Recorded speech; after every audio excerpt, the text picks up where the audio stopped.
السلام علیکم، آپ دیکھ رہے ہیں ہورائزن نیوز۔ خبر شامل کرتے ہیں ساہیوال سے۔ ہمارے نمائندے حماد رضا کی رپورٹ کے مطابق 27 دسمبر بینویر کی برسی کے حوالے سے ایک دعائیہ پروگرام علی نواز بھٹی کے گھر پر منعقد کیا گیا، جس کے مہمان خصوصی پاکستان پیپلز پارٹی کے ضلعی صدر محمد ذکی چودھری تھے۔ پروگرام کا آغاز باقاعدہ تلاوت قرآن پاک اور نعت شریف سے کیا گیا۔ پروگرام سے خطاب کرتے ہوئے علی نواز بھٹی نے محترمہ شہید بینظیر بھٹو کی خدمات کو خراج تحسین پیش کیا۔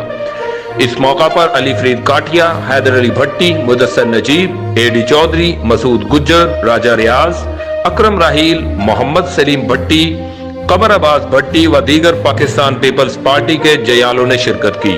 پروگرام کے آخر میں شمع روشن کی گئیں اور دعا کی گئی۔